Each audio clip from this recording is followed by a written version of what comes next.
Hi, everybody, and welcome to our Zoominar on 18 questions about God.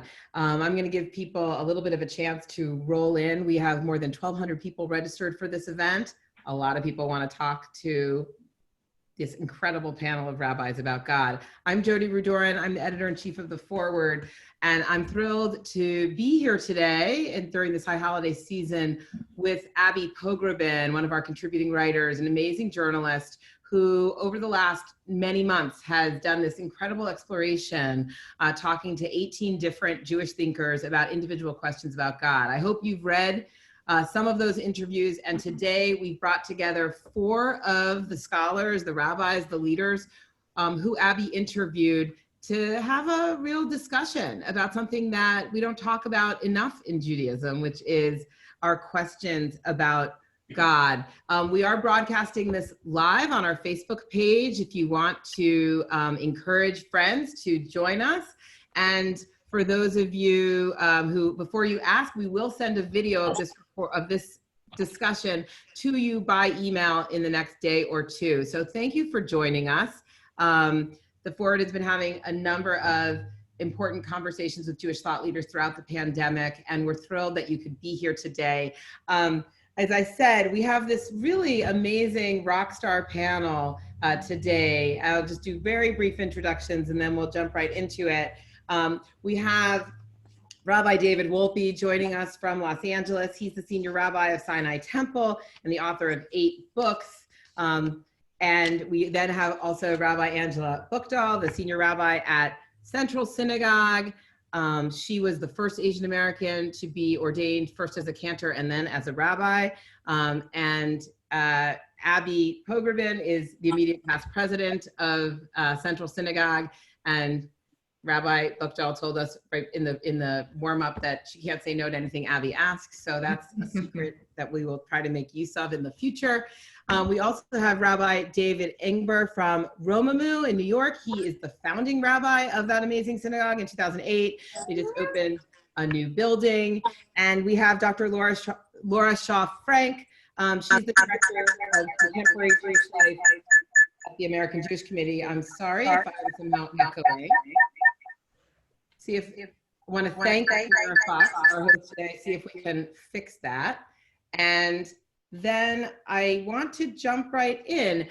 One of the things, just a little bit more tachlis. Sorry, I really want to get into the conversation, but just a little bit of tachlis. You can see there's quite a number of you here, and we are happy to have you use the chat to share any thoughts that you have with all panelists and attendees. If you want to say, as Sophia Rangwala just did, Shabbat Shalom or Chag Sameach, we'll of course welcome that. If you want to mention where you're dialing in from, we'd love to know where you are. If you have a question that you would like me to ask our panel, you should put that not in the chat, but in the Q&A. The Q&A is on the bottom of your screen if you're on a computer, probably on the left if you're on a tablet or phone, and I will do my best to get to some of those questions towards the end of our hour. And thank you, I'm glad people are mentioning where they're from. It's always amazing to see the range of our audience, so I love that.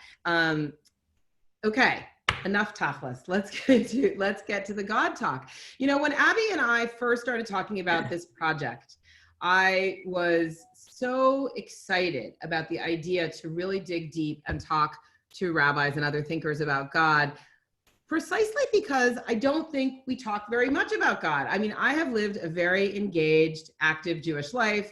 I'm almost 50 years old. I've been to probably more than 100 Passover Seders. I grew up going to shul every Saturday, and I went to Jewish summer camp. I lived in Israel for 4 years. And I realized that all those years of going to synagogue with my dad, I didn't really know what he thought about God. All those years of Hebrew school and camp, I really never talked about God. I didn't know much about what I thought about God. And I was thinking about this also just over the high holidays as we do the over and over again, sing Al Rachman V'Chanum and all about the 13 attributes of God. There are so many ways of imagining the Jewish version of God. And so I want to start by asking all of you, and maybe we'll do a quick round and end with Abby. Why do you think Jews talk so little about God? What is going on? Why is that? I'm going to start with Rabbi Buchdahl because you're in my upper left corner. So I'm going to start with you. It's so great to be here. Thank you very, very much. And I love being able to talk about this with this esteemed panel. I think we don't talk about God because we often, unfortunately, have a very pediatric sort of punishing view of God that is the only representation we often see. If you think about the only time we talk about God being a Passover Seder, and it's a vindictive God who brings down plagues and decides who's going to be saved and who's not, if that is basically your picture of God, this sort of angry man in the sky, I think that it turns us off and it makes us feel like that's not a God that we can relate to. And there are, if you dig in even just a little bit, even in our own Hebrew Bible, there are so many different ways of seeing God. And I know, David talked about that beautifully in his piece, Ingber, about the many faces, and there are so many names for God, but we have a very sort of simplistic view of it. And that God is not a God I believe in either. And I think that that's one of the reasons we're afraid to talk about it, or we don't like to talk about it. Rabbi Wolpe, your interview, which I'll put a link in the chat in just a second, was actually about, does God punish us? So why do you think we don't talk about God? I agree with what Rabbi Buchdahl said. I mean, this was an early cause in my rabbinate because I grew up the same way you did, which is very Jewish. My father was a rabbi. We never talked about God. So my first book was called The Healer of Shattered Hearts, A Jewish View of God. My second book was In Speech and Silence, A Jewish Quest for God. My third book was Teaching Your Children About God, because I kept looking for this discussion everywhere and it didn't happen. And I want to add just one, since we're all going to be talking about it, I want to add just one factor to why people don't talk about God, and that is because we speak English. When you use words like love, or God loves you, or faith, or grace, or any of those, they have English connotations because English is a Christian language. It grew up in Christian lands. The most important influence was the King James Version of the Bible. If I say, Ahava Rabbah Ahavtanu, you have loved us with a great love, it sounds Jewish. But if I say God loves us, it sounds Christian. Since we didn't have the tools to speak our own tradition to ourselves, once we put it in a vessel that wasn't Jewish, it didn't sound Jewish. And so we just stopped talking about it. And also the one other thing I want to say is my father's generation of Jews were so busy with building synagogues, building federations, freeing Soviet Jewry, building Israel. They had so many communal projects. And since theology was so contentious, especially after the Holocaust, they just focused on the communal projects and they left theology alone. I'll close by telling you that I had a very distinguished rabbi of the last generation say to me once, I have a deal with God. I don't bother him and he doesn't bother me. Laura, one of the things that Rabbi Wolpe said in his interview was that he referred to like non-Orthodox Jews don't like having this conversation. And I wonder if you think, do Orthodox Jews talk more about God, do you think? Or would you say it's also true? So why don't we talk about Jews God? don't talk about God at all. They talk about halacha, about Jewish law, and about practice, and about ritual, and whether we're doing it right or whether we're doing it wrong, and how to do it right.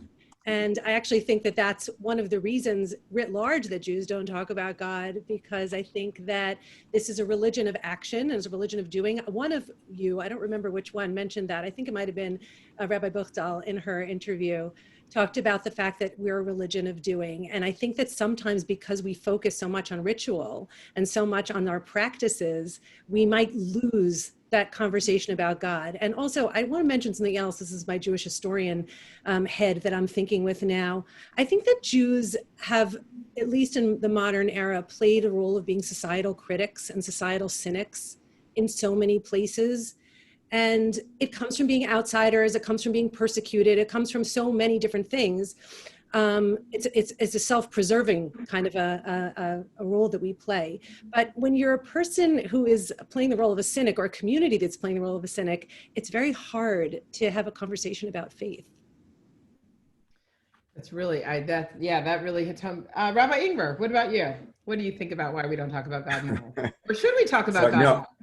Yeah, listen, I want to echo everything that's been said already. And I want to just say that to some degree, there is a kind of post-traumatic God disorder. There is a PTGD that is not new to this generation, right? I mean, thinking back already to the time of the Talmud where they said, "En l'kadosh baruch hu be'olamo el arba amot shel halacha," or, where God doesn't have anything in God's world other than the 4 cubits of law, where law, as Laura was saying, becomes the place where God hides. Or halavai oti azu v'torati shamaru, where in the Midrashic mind, the rabbis say, God says, listen, you don't have to hold on to me as long as you hold on to the Torah. There's always been a way to have a Judaism, whether it's religious or a secular version, that where God is, as it more, removed. And we kind of go on an emaciated, diet of non-divinity, as it were, before something erupts again and the God spot doesn't go away. And so I think, of course, people long for meaning and they long for a connection with something transcendent, but not every generation, of course, names that as God, but then it kind of erupts again and comes roaring back in. And, I certainly think that this conversation and conversations that were happening in the 60s with Heschel and God in Search of Man, and then, my own teacher, Reb Zalman Schachter Shalomi, blessed memory, are again speaking to the soul that can't be sated except in this kind of conversation. Abby, to a large extent, you launched on this journey and this project because you said people don't talk enough about God, or that like me, you had a very active Jewish life where, talk of God was minimal. I wonder if you could tell us a little bit more about why did you embark on this and how did you come to this project? And then maybe we'll get to, from there, what you learned, how you feel like after these months talking endlessly about God. Oop, Abby, you're on mute. Muted. Oh my God, that must be the first time. I'm so Zoom literate that I forgot to unmute.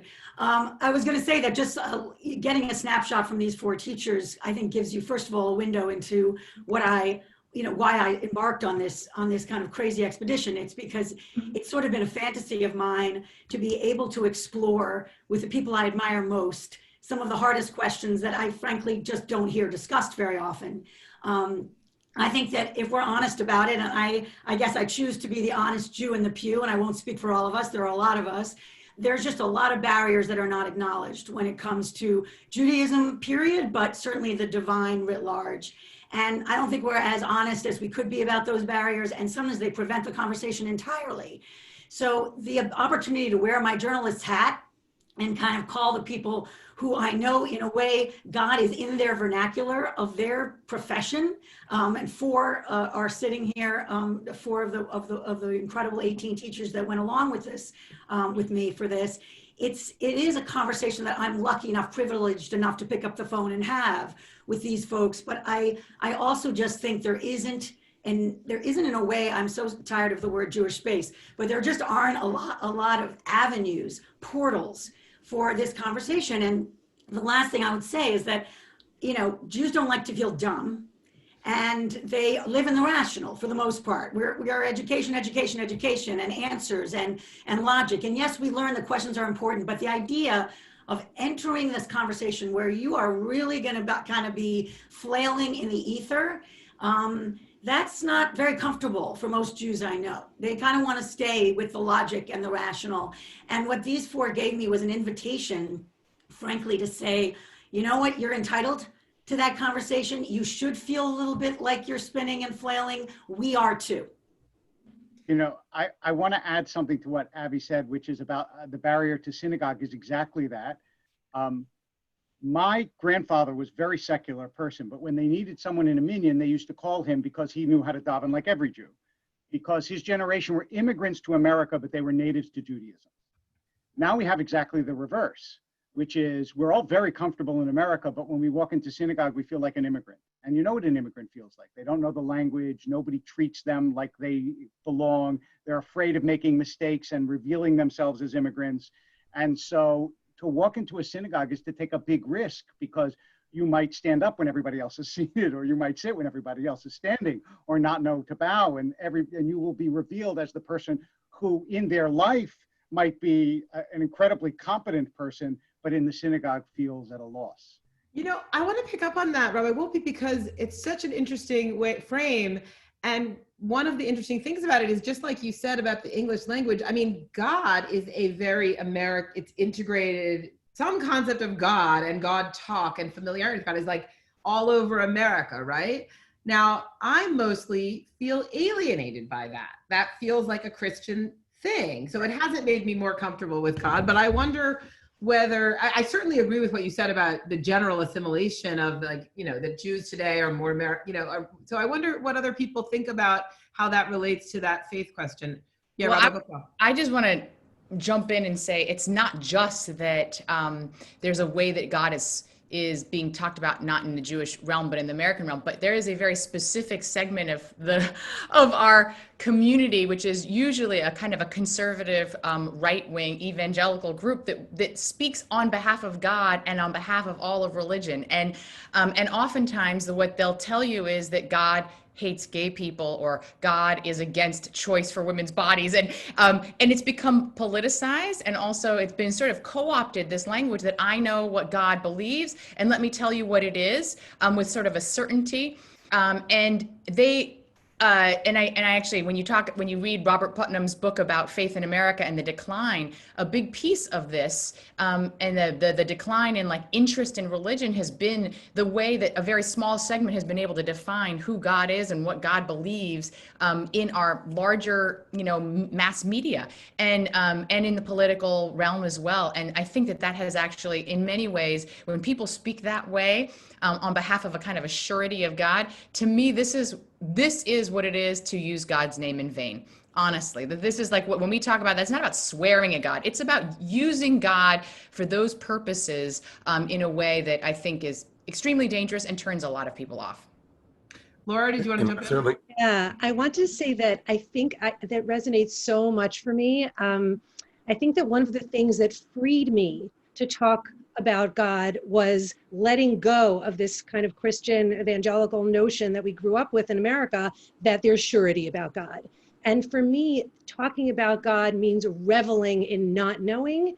And that's something that I have to say I learned with my holiest teachers, which were the teenagers that I taught for 16 years in Jewish day schools, who would ask, teenagers do not harbor any kind of anything.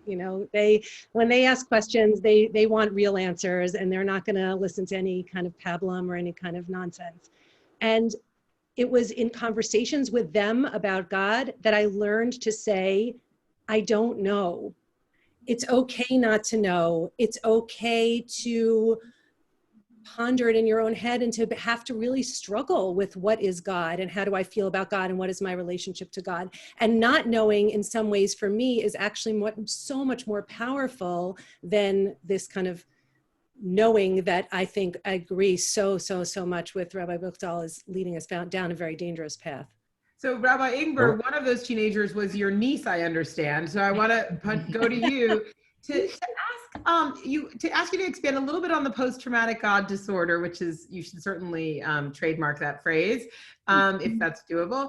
But also, I wonder what you and others have seen sort of somewhat generationally, like, Sure. I think many Sure. of us are around the same, Yeah. we're kind of Gen X, I think, but you guys have in your congregations probably 3-4 generations, and Laura, you've also taught different things. I just wonder if you think, is the millennial and Gen Z generation of Jews more interested in God, differently interested in God? How is this changing through time? You talked about the difference between the immigrant and the assimilated, but now we're many generations from that.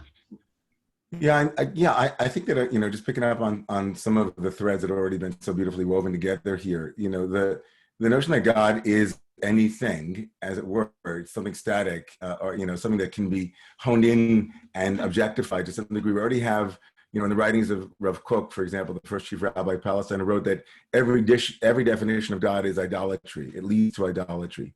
And for a seeker, right, to come either out of the Orthodox world, having been given all of the, as I was, given all of the different who God is, to kind of open it up into what Dr. Frank was saying is that I don't know about God. Learning that the Kabbalah, of course, which has been around for 1,000 years, says that one of God's holiest names is Ma, which is what? Chokhmah, what is God? What? And that kind of reverent agnosticism that is still devotional is kind of a feature of deep Jewish spirituality, that we enter into the God space with questions, but also devotion, that we can hold both of those things at once, that we can both say, we don't really know what God is, and God is so many things and none of those things all at once. And at the same time, still pray, as it were, still be called into a minyan, as Rabbi Wolpe was talking about, still have some fluency, even devotional fluency, even if one's mind is saying, I don't even know what this is. I think that in generationally speaking, in terms of the younger generation, certainly, they come in with questions, maybe with less baggage than some of us did. Maybe they have less PTSD or PTGD around religion, and they're kind of open. And I know that in Romemu, New York City, we have actually the opposite of what Rabbi Wolpe was describing, which is we have people knocking down the door and saying, is it possible for me actually to have a direct line to God without all of the features, all of the religious, iconography, and all of the various pieces of a traditional, religious setting? Why can't I just have a direct relationship with this infinite being? And so a lot of seekers show up in synagogues around the country and say, like, hey, let's talk about God, because I'm finding it in the Eastern traditions. People are talking about, the Buddha, and they're talking about Krishna. Can we come in and have an experience that isn't about membership or tribal mentality, that is a direct connection and infusion of meaning and purpose and spirituality? So I'm noticing in the chat some questions about sort of operations. So thank you, Karen Levenger, for saying you can click save chat. I didn't know that. So that's a great Zoom fluency thing to add to us. But we will email, as I said, everybody who not only is here, but who registered, with a video with the links that we're putting in the chat and with highlights from this discussion. So don't worry if you're missing thing. We will, you may miss where everybody's from, but you won't miss the substance. Abby, I want to turn back to you a little bit about your own journey through this project. You started with this frame of questions about God, and I think you came up with most of the 18 kind of in advance, and then some of your interview partners honed them or changed them or added. And I wonder if you can tell us a little bit about maybe new questions that came up for you, or how your own God concepts and God questions kind of moved through your exploration. Well, I think, first of all, one of my takeaways was just that this can be cultivated. This can be worked on. I think Rabbi Wolpe talked about it as, admitting that it takes kind of elbow grease. It's not something that you have or you don't. And for all the four on this Zoom conversation and others, there was kind of permission to see this. I mean, I think the word journey is so overused as much as it's kind of, there's an absence of language for a reason. We keep coming back to it, but it is kind of a path that I felt an invitation to, that I was hoping I would feel kind of comfortable in, and was more than I expected to. And so I guess it's a long way of saying, I wish that I had asked them kind of what's the next step? Kind of how do I make this a practice?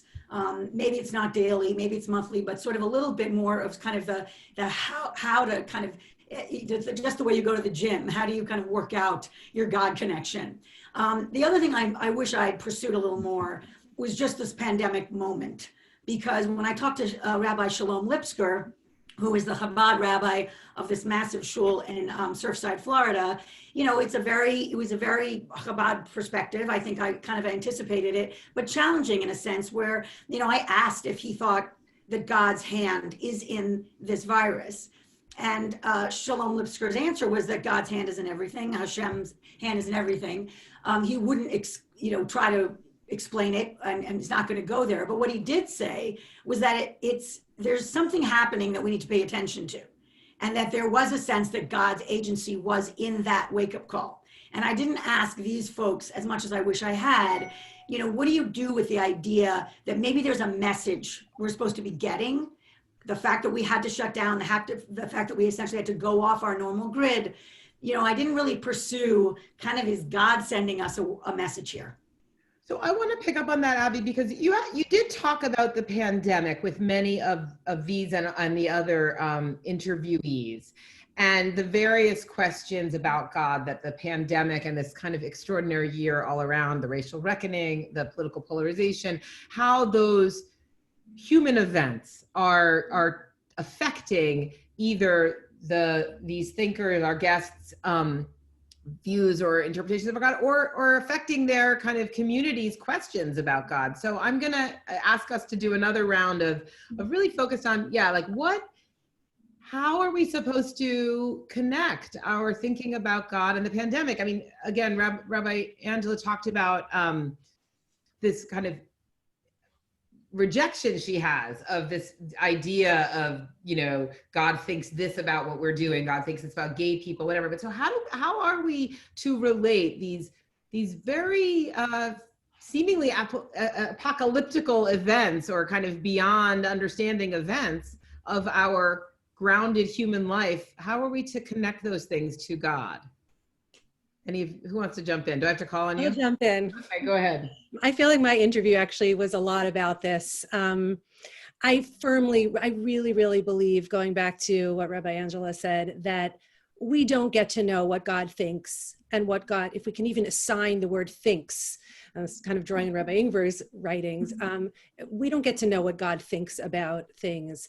And in fact, I would argue that when we say we know what God thinks, we are actually acting in a very non-believer kind of way, because we're kind of like crystallizing, or like putting God in a box that should not be happening. And I think, to me, the only response as a believer in God that I can have in a moment of crisis like this is to know writ large, in a very kind of not specific way, but holistic way, that God wants there to be justice in the world, and that God wants there to be righteousness in the world. And it is my job as God's partner on earth to work toward that. And that's, I think, the only thing that we as humans can do in this moment, is not think about whether this is a punishment or what God is trying to tell us, but to partner with God to bring about the best possible solution that we can. And you talked in your interview, Laura, about this, about seeing God through human activity in the pandemic. You talked about the Arab nurse in Israel singing Manish Tana to Jewish patients on a COVID ward back in Passover, which feels like 100 years ago, and other things like that. Rabbi Wolpe, how would you answer those questions? I want to speak up for tribalism. And in the following way, which is not, I think it is deeply Jewish to believe that Judaism has a specific language that we speak to God. And when someone says, for example, I'm spiritual but not religious, what I want to know is, in what way do you organize with community your spirituality to express it in the world? Because if it's just a feeling that you have, and all you do is say, I know that I don't know what God wants, but in some way God wants me to be good, then Judaism disappears. It disappears. Judaism is based on specific behaviors. You build a sukkah, you don't build a sukkah. You pray, you don't pray. And without those behaviors, there is no tradition. So yes, I don't say God wants or God thinks. But I do understand that our mode of being as Jews is to have a specific group in the world that expresses its sense of God in this world in a specific way. And if we don't cling to that in some ways, it all dissipates and disappears. And so I don't really have that much of a problem when someone says, I believe that the way I express God in this world is through these values or those values. I have a hard time with the idea that one side or other of the political has monopolized God talk, but that just partly means that the other side hasn't done as good a job as they should do. You're not going to get people to stop saying God believes this. You just have to push back against it. But I don't want us to get so lost in the theological agnosticism, to which I also subscribe, that, you know, the first letter of the revelation at Sinai is Aleph, which is a silent letter. And in that silence is all that we really know about God. I'm totally on that boat. But I also want us to realize that without specific reactions to that silence, Judaism doesn't exist anymore. And we can't get so lost in a universalist cloud that we don't actually have specific tribal connections and so on. And tribalism is not a bad word in Judaism. Or to use the word that I often use and Rabbi Buchdahl did, familial, if you like it better. Your family has certain aspects and rituals and so on that are theirs. And without it, you don't have a family. So I'm going to pause on the pandemic question to go a little deeper on this question. Somebody posted in the chat, you know, Christians are comfortable with God, Jews are comfortable with Jewishness. And one of the things Rabbi Wolpe talked about is, you know, we do these things, we do these rituals. So what if I put up a sukkah because my father put up a sukkah and I love the idea of gathering people around a table, and maybe I say the bracha and maybe I don't. I usually do. But what if I'm not thinking about God at all? Is that, Rabbi Buchdahl, it looks like you wanted to jump in. I hope that. Well, I'm not exactly going to answer your question, but I'm going to pick up on what Rabbi Wolpe was saying, but I think it might answer in some way as well. I mean, I think I completely agree that a part of the hang up about Jews talking about God or faith or how we are in this moment is that we use different language. So I found it really fascinating that there was a Pew study that studied that almost every religious group in America during the pandemic had an increased sense of their own faith. You know, Protestants, 35% of them say, I have an increased sense of faith. Historically Black churches, over 50% of them said, I have an increased sense of faith. For Jews, of course, that number, 7%. We were the only group that basically barely budged the needle on faith. And I actually beg to differ in terms of my own experience of how my Jews, and I think how the Jewish community responded, for example, even in these high holidays. People actually were much more connected and actually are deeply seeking something, but they're hung up on this word of faith. And this is, again, where the tribal element of it, faith is like this sense of like this belief that is just there. And I would say that the difference between faith and what I would call emunah, our Jewish word for faith, or what I would translate as trust, is that faith is like a noun. It's like something you can possess. I have faith. Whereas trust is something you have to actively do. You have to trust in something. You have to do trusting actions. So when I hear Laura's beautiful answer about what gave her faith was that, you know, Miriam brought the tambourine. It's not that she said, I believe in God. She said, I trust I'm going to get on the other side of this. I'm going to do actions that show that I trust in something. And I think when you talk about the pandemic, it's not about saying, have faith in New York. That's one of the things everyone's talking about. I would say trust in New York, which means don't leave, invest in this community, stay and work in it, fix what's broken. That's trust. Faith is like some belief in your head, and it's great to have faith, but that's not the way Jews think or talk. And so I would actually like to reclaim the Jewish word of emunah and understand that throughout our history, the way Jews have believed and had faith is by actually trusting in God with trusting actions. Or bitachon. It's Can I ask? Not faith. I totally, what she said, yes. Rabbi Ingber. And also, but just again to push back, you know, and to, you know, for me to also to expand this, you know, so for some people, tribalism or the tribe, as there is absolutely true that to have a family, to have a tribe, are actually cornerstones maybe of what it is to be healthy and to be integrated on some level. And maybe people who have not had that experience will actually do some kind of regression in service of that piece of their ego. They'll actually leave the family, leave the tribe, and then come searching for it again. And that's wonderful. But the question is when the tribe becomes tribal, and when, for example, someone will say the only way to come to God is through the Avar Abav Tanu, as opposed to saying, you know, for me personally, I grew up fluent in Hebrew, fluent in rabbinics.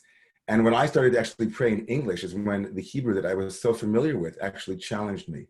Like the feeling of I love you, you know, that I don't say to God, you know, Avar Abav Tanu, I say in my language to my wife, to my children, something more familiar. And that's actually, of course, as you know, Rav Nachman of Breslov, the great Hasidic master, said that we should speak to God in the vernacular.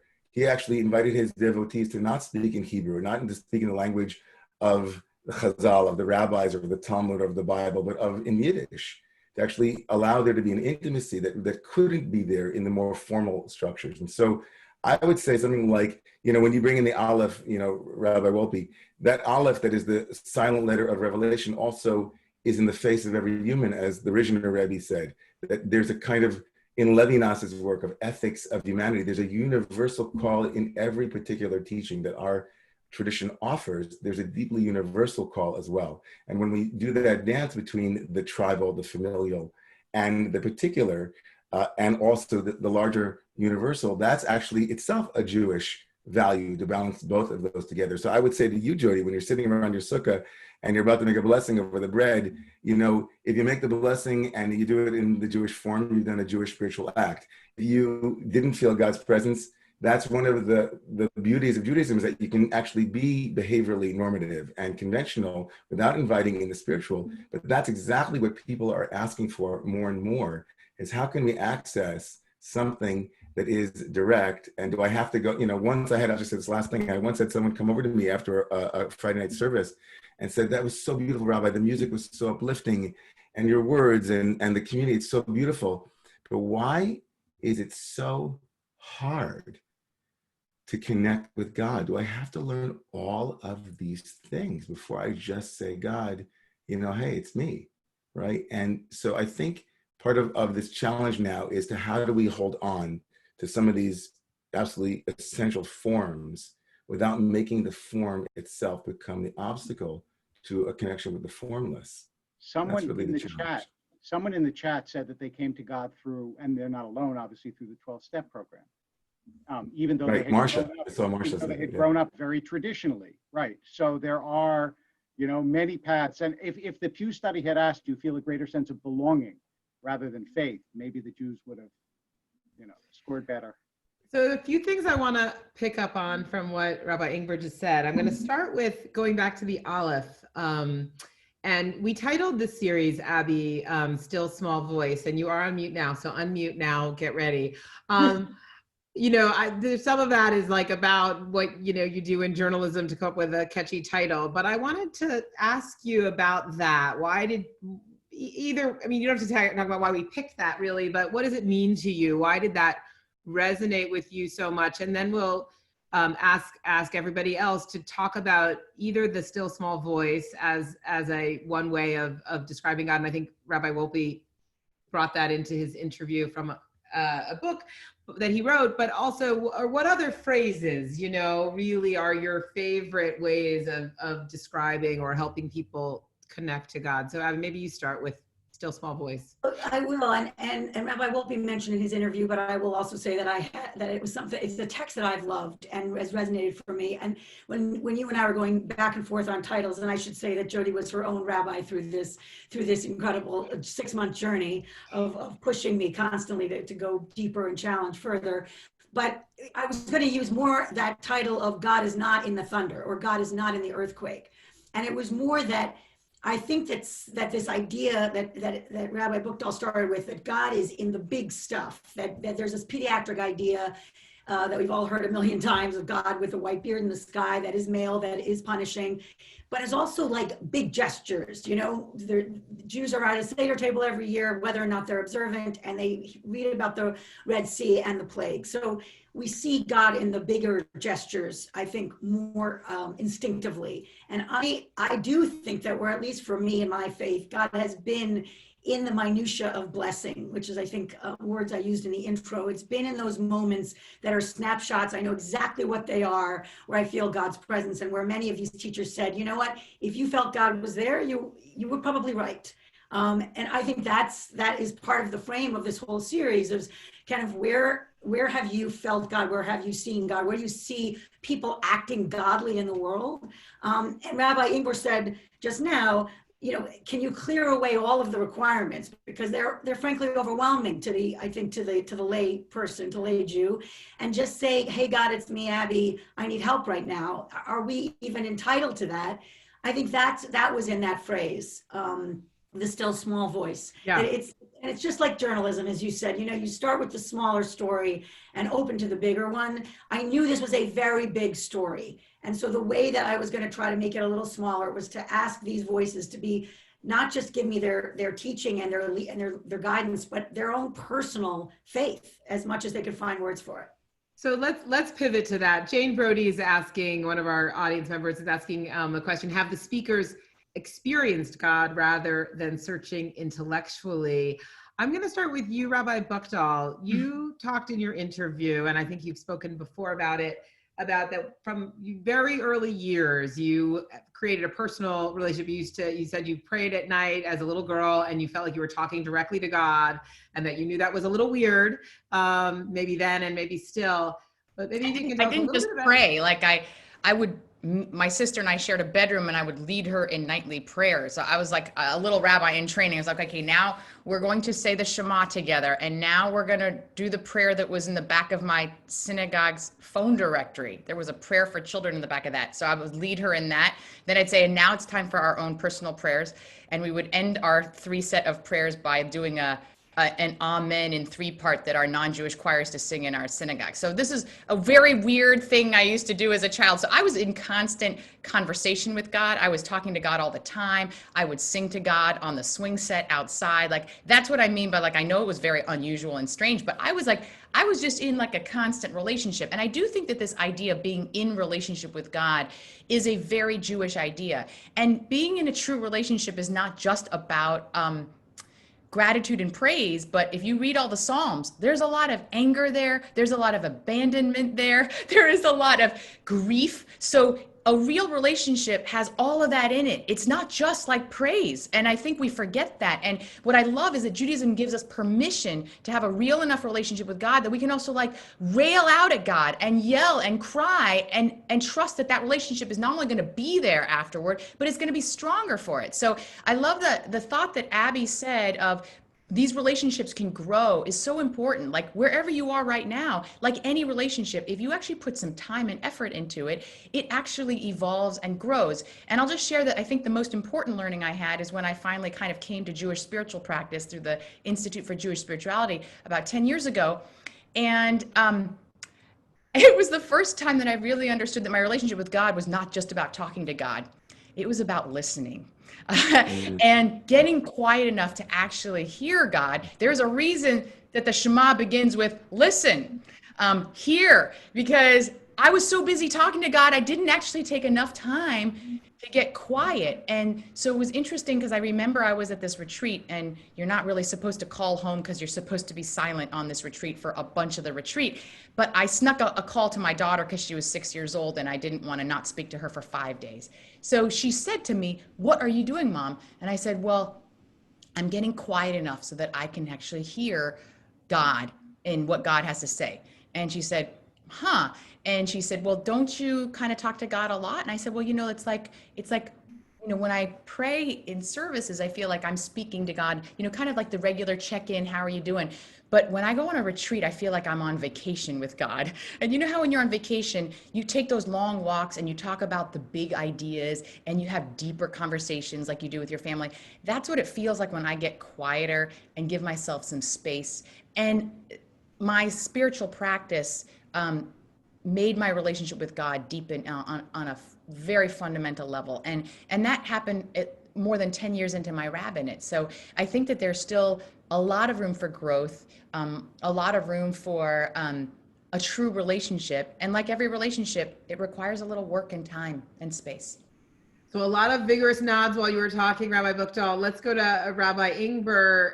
Again, the question from Jane Brody is, have you experienced God rather than searching intellectually? So maybe if you can talk personally about how you've experienced God's Well, first of all, I want to say that, even this, sitting together with all of you in this presence, my Rebbe used to begin all of these conversations, Rabbi Zalman Dr. Shalomi would say, he said, this conversation is being recorded for quality assurance purposes. And there's a sense here that even as we're standing here, who is the one that we're speaking to that, of course, is present with us as well. And I want to say that, of course, I had my own journey. The term post-traumatic God disorder was a phrase that I used to describe my own experience having grown up as an Orthodox young man and feeling the patriarchal, punishing, sexually not positive, sex positive God that I was introduced to in yeshiva when I was a young man. And then becoming an ultra-Orthodox Jew for almost 6 years when I was with long payas and living in Brooklyn.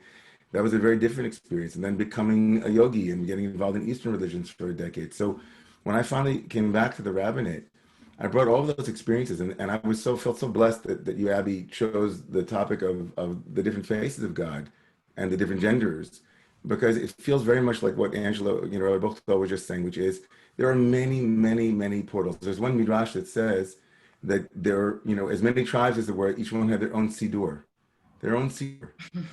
And I want to say the same thing about theology. There are 8 portals. Some people come in through a dialogical God, an I thou, a Martin Buber kind of experience. Some people come in and say God is the non-dual mystical God, of the Zohar and Arthur Green fame and panentheism.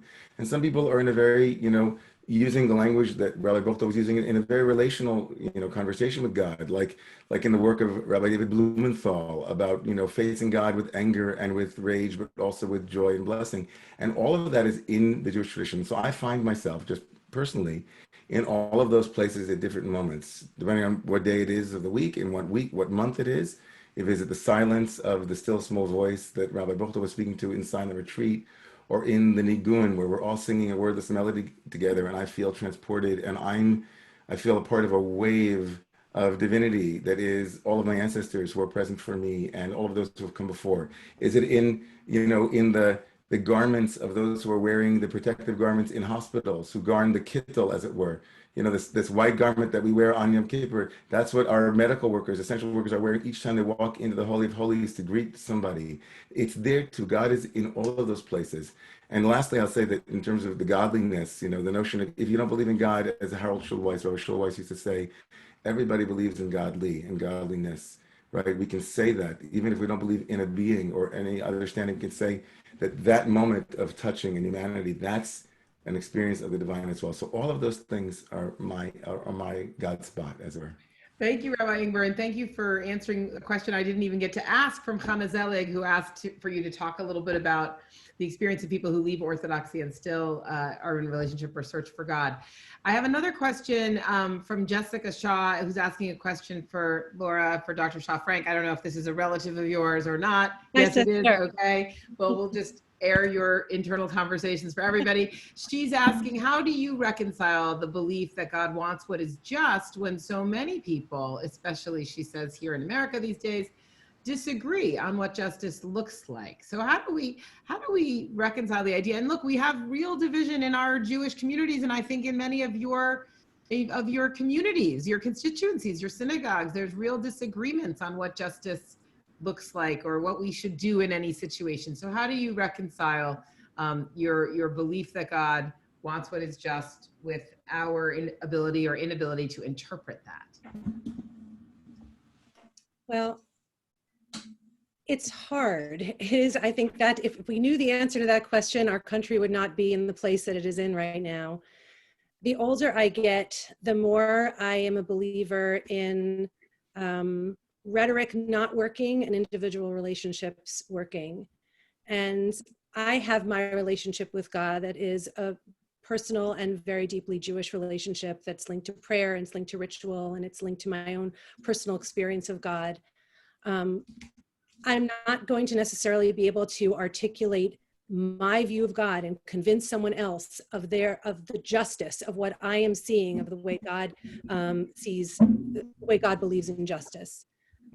I do think that there is an enormous amount in the Torah and in rabbinic tradition that leads us to definitions of justice that agree with my definitions of justice and what I, kind of want to work for.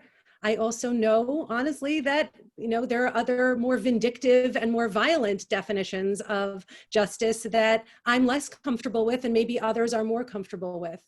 And I think, I'm going to just go back to something Rabbi Ingber was just talking about. I loved that image that you mentioned of people's PPE in the hospital being like a kittel, something that we're wearing in prayer. And I think that those personal relationships of us enacting what we want, what we see as God's justice in the world, when we partner with God to try to bring about that justice, our actions and our communications and relationships with others are the best ways to transmit that rather than rhetoric. Rabbi Wolpe, I want to get you back in this conversation, and you can pick up on what was just said. I like listening. I also wanted to, I don't know that we got enough on still small voice. And I know we had a question in the chat about this, about maybe what do we think the word still is in that phrase. So you could go there, or you can grab wherever you want. I want to say, the first thing I want to say is that that Rabbi Buchdahl's reminiscence reminded me of something I haven't thought of literally for decades, which is my brother and I. My brother, who is not a rabbi, he's a professor, but his daughter is a rabbi. He and I grew up sharing a room, and for 10 years, we would actually sing prayers to each other at night. which I hadn't I thought love of. that. Either. But I've that's- found a kindred Love spirit. I love it. Beautiful. And the other thing I wanted to say is that I think for all of us, we're lucky in the sense that we get to experience God in life cycle events, at funerals, at weddings, and in hospital visits, which is a real privilege and some of the most powerful experiences I think that we have. Okay, still small voice. The literal translation, called de Mamad Daka, Andre Neyer wrote this, French Jewish scholar, a long time ago, is the thin voice of silence. Dak is thin. And domem, a devar domem, is an inanimate object in Hebrew. So it's really, if you're translating it, God spoke to Elijah in silence, which is exactly what all of us have been saying in a way, which is that the explicit messages we push back against.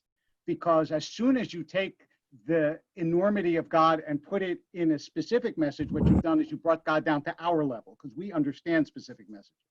So the way that I teach it to kids is I tell, like, bar mitzvah kids, when you were 2, did you know what it was like to be a 13-year-old?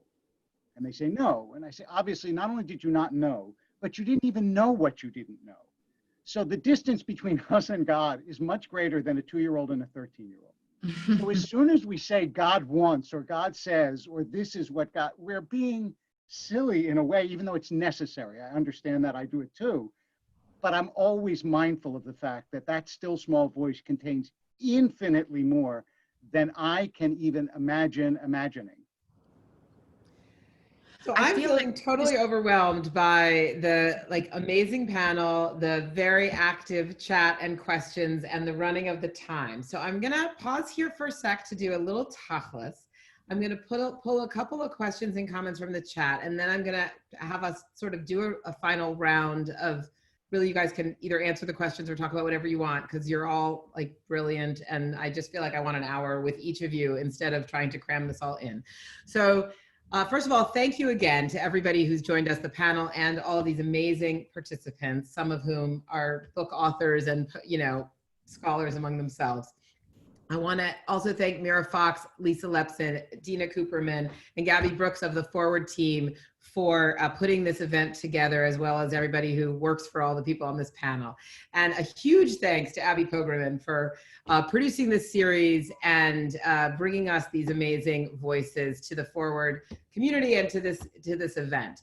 I want to remind all of you that you will get the video and the links, and also, I didn't mention this before, but you will also get an opportunity to get a discounted subscription to the Forward. You'll get all of that in your email, and I hope you will stay with us and join our community if you're not already getting our email newsletters. I also want to invite you to our virtual Come As You Are Gala.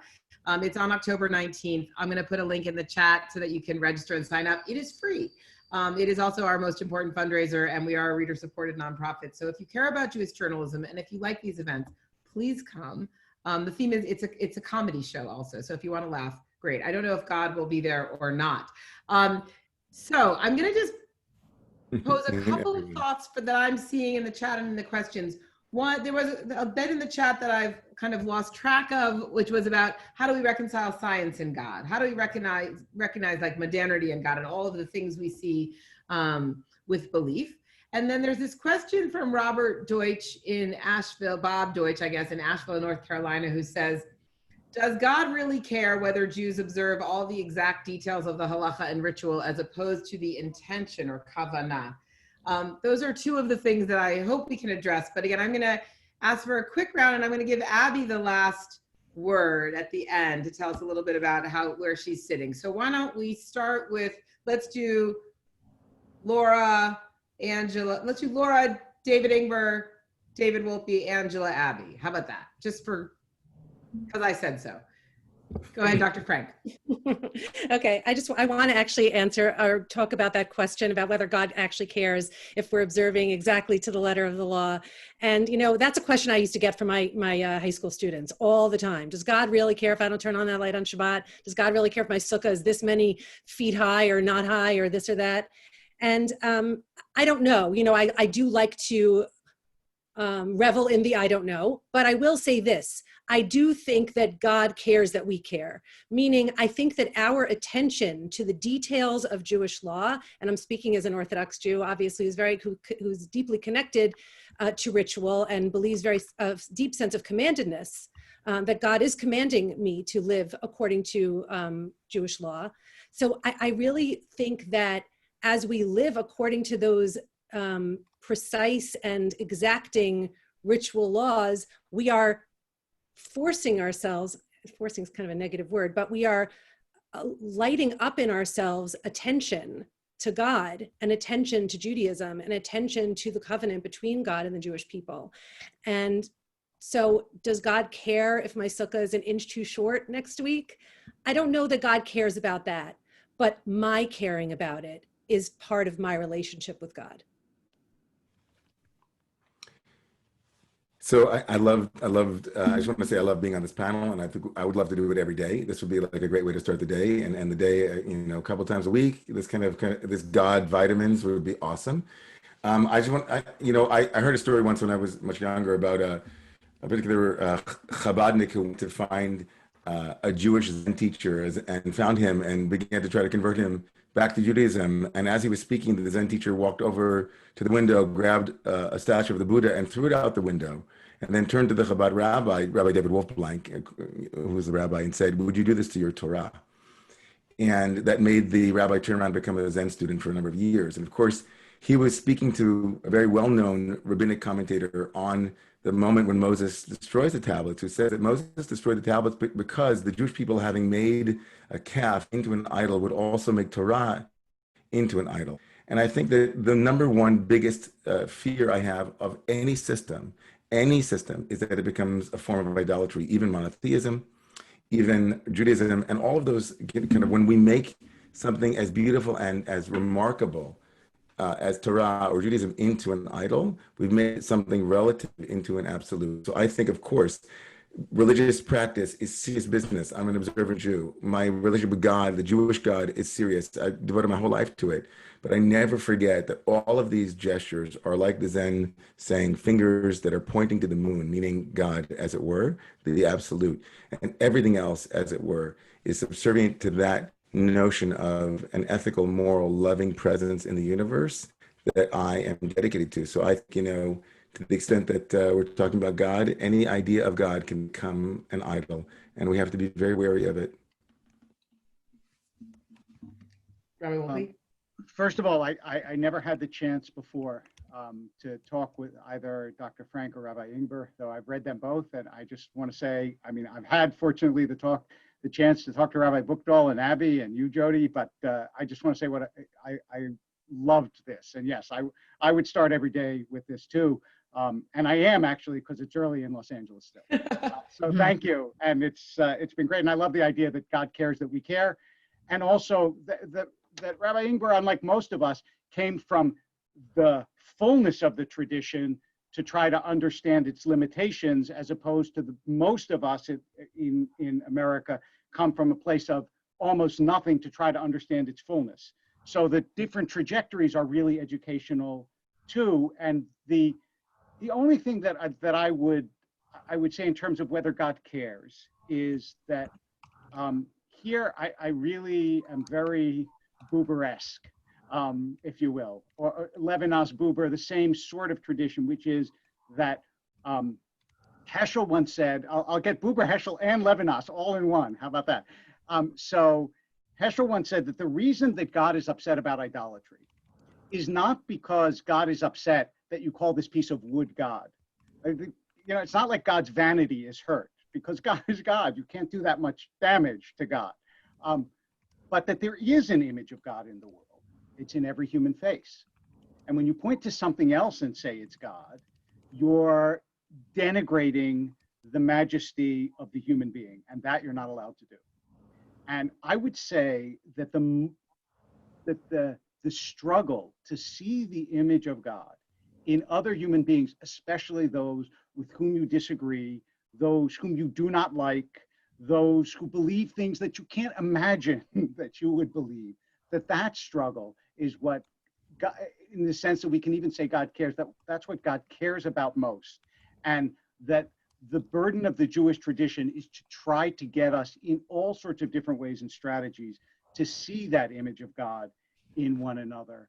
And the more we do that, the more godly world we'll have. Amen. A lot of godliness here. It's been awesome. I just want to start first by thanking Jodi for bringing us together. And she didn't ask me to say this, but I'm going to say it. I really hope you'll all support good Jewish journalism. It really matters. It really matters. And it doesn't come free. We need it in our community for a lot of reasons. So I just want to add that and say that I'm on that list, and I hope you will join. I want to thank Abby also for asking these questions, and what she has done for me in my life for all the 15 years I've known her is that she asks such hard, good questions that it actually evolves my own understanding of God. That's what happened in my own interview with her.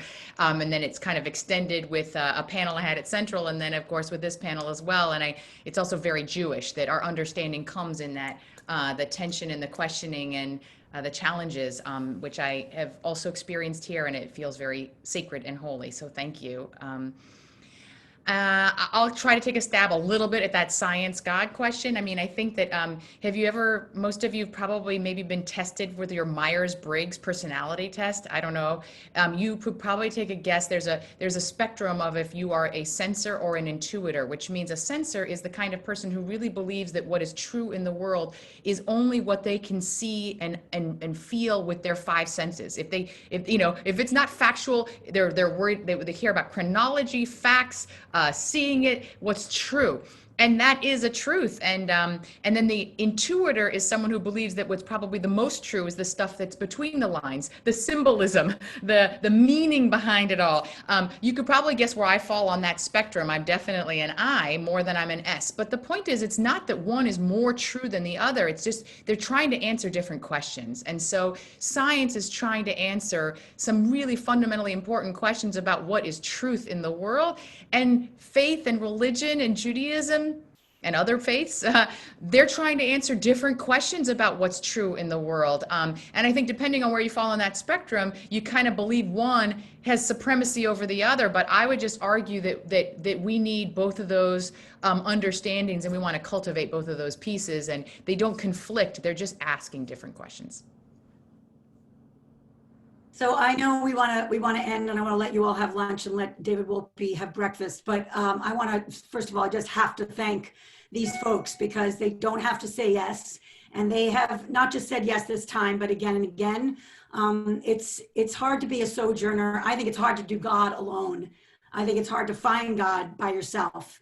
And I would leave people with, I guess, this idea that you should look for your teachers. Obviously, I curated just some of them, of some of my favorites, and I feel blessed to know them, but I think they're kind of everywhere. And so I'd love to leave with that thought. And then I will be honest about something my husband will say. I'm too mushy to say this, but it's true. In addition to thanking Jodi for saying yes to something that is not the obvious journalistic enterprise, and the whole Forward team for supporting it, is that I felt like I found God through these conversations. I feel closer to God, whatever that means, because of them. And so I guess I would say, let's keep talking about it, because I think for those who feel like, yes, I'm Jewish, but that but can really change if you at least start talking. Thank you all. Thank you so much for being with us. And Chag Sameach. Tomorrow is Sukkot. It's upon us. It's hard to believe how fast this year is moving, but I just want to thank really each of you. It was so enlightening. We're getting clearly our audience really loved it and just wants more and more of you. I hope we'll have more of you in the pages of the Forward in the days to come. Happy New Year, Shana Tova, and invite God into your sukkah, Jodi. Nice. But we have to socially distance. Since you can't have people in your sukkah, you I'm may as having well many have God. fewer people. I've got the Ushpizi. Now I need God too. Plus There's always room for God. What am I going to do? That doesn't all take day? up space. Exactly. God won't take up space. God will make No. things still small. We didn't get the Tzimtzum, but we will next time. I should have done this out in the sukkah. My husband's out there hanging up the lights right now. Oh, nice. We're not done with ours. All right. Well, Chag Sameach, everybody. Thank you so Everybody, much, everyone. So good Thank to be you. with all of you.